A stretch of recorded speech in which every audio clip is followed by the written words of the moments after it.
This is fantastic. A Trump supporter panel, a female Trump supporter from Wisconsin, I think this is, appeared on MSNBC, and they are freaked out by Kamala Harris. Now, I know what you're thinking. What do you mean by that?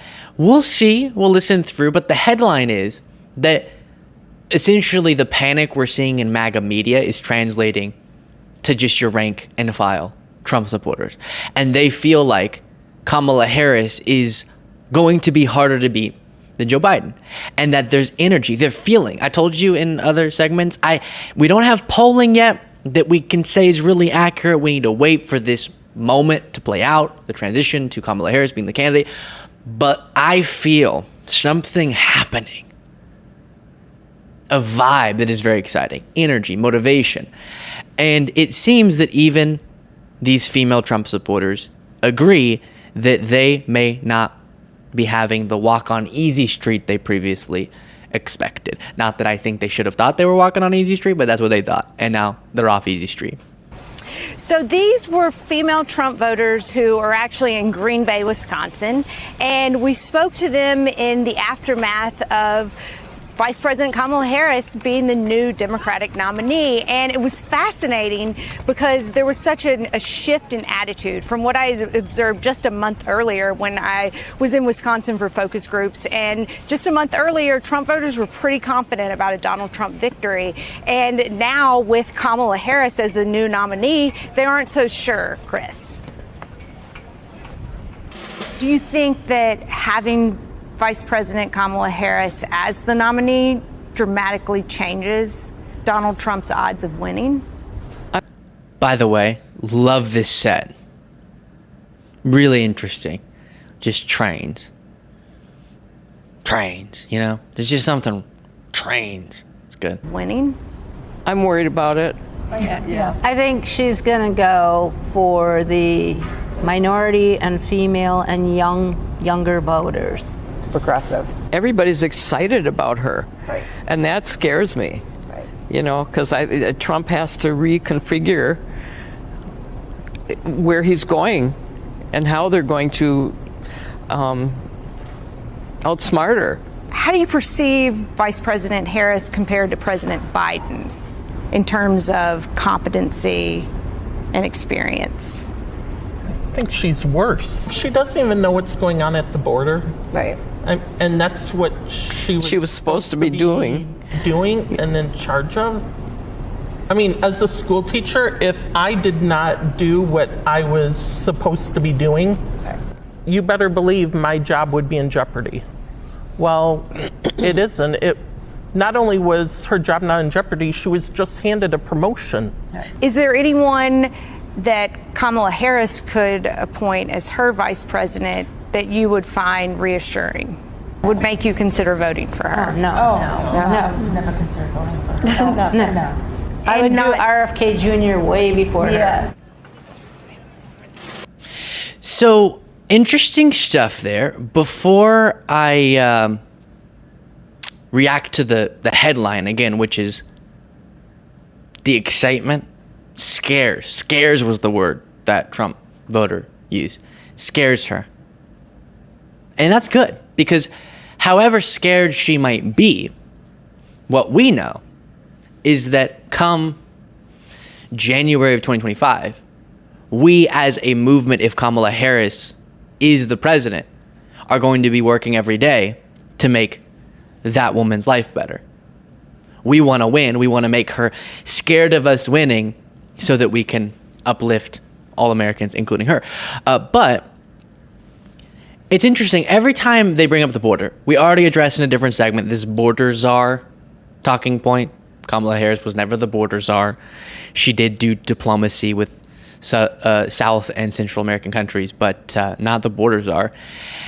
And so she wasn't in charge of managing the border. It was just diplomacy, as Biden did when he was vice president. But on the border, it's fascinating that the person they're going to choose then is Trump, who is singularly responsible for preventing one of the most conservative, aggressive, and consequential border security packages from getting passed in the last multiple decades, which was that bipartisan border deal that he got Republicans to shoot down, and that MAGA media threatened any Republican who would dare to support it because they wanted the issue to be as bad as possible in this election year. And every time I've talked to Trump supporters and asked them, what do you think of that? And it's funny.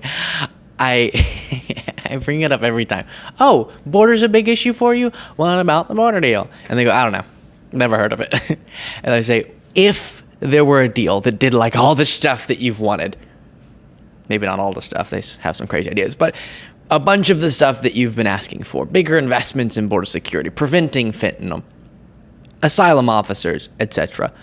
And then Trump shot it down for political reasons. Would that bother you? And they go, he didn't do that. I say, okay, but what if he did? Let's just say, for giggles. And they say, well, then I wouldn't care. And at one point, and I know this is sort of rude, almost misleading, but you know how I've asked Trump supporters, what would you think of Biden saying a massive fraud of this type magnitude allows for the termination of all rules, regulations, and articles, even those found in the Constitution? What would you say about Biden calling the termination of the Constitution? And they'll go, yeah, I'm sure he would do that. He's horrible. He hates the Constitution, wants to destroy the Constitution. That's disqualifying. And they go, okay, well, Trump actually said that. No, he didn't. But if he did, what would you think? I want to care. But you cared about Biden, yes. And it's a similar thing here, where I've posed the question of Biden. What would you say if Biden shot down a border security bill, and then read off all the different things this border security bill did? It was written by this conservative senator. Just absolutely crazy stuff. Imagine Biden prevented that. Of course he did, because he doesn't want to do anything on the border because he wants a bunch of undocumented immigration, even though he has deported at the same rate that Trump has. So, but then I say, well, it's Trump who did that, and it was just for political reasons. He couldn't cite a single issue he had with it. It was just election year. Now let's not let Biden get something done.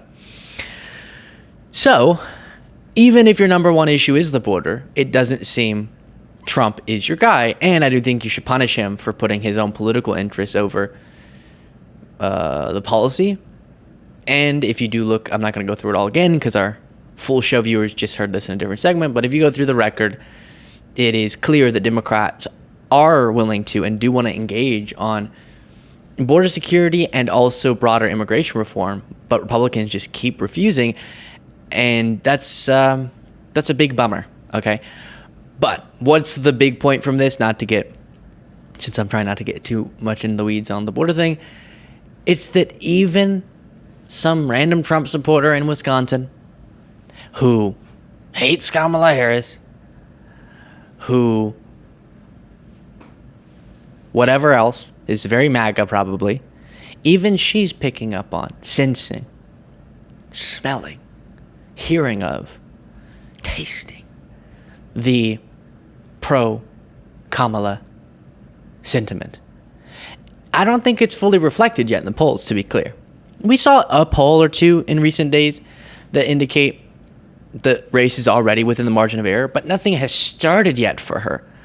That's just going off of her being vice president, which she's had a really bad series of news cycles since she's been vice president. She's now getting hundreds of millions of dollars spent on her behalf to make her look good. A whole party infrastructure dedicated now, groundwork dedicated now, media discussions dedicated now to introducing her in a more full way to the American people, and not just these often when you are vice president, it's sort of when you do something wrong, you get attention, like the kicker in a football game. And as the stronger parts of her record and her more compelling communication in recent months, as that's delivered to people, I do think that the energy we're feeling just within our own little movement is going to expand out to more people, and there will be a positive feeling. And that seems to be something that these female Trump voters are worried about. I will say as well, I think she's just going to appeal to minority voters, young voters, and female voters.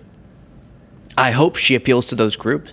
But if we deliver the message, and what will be very consequential in this election, is that we deliver the message well to all groups of people, because we do need sort of base constituencies, but we also need those swing voters that may not fall into one of those groups.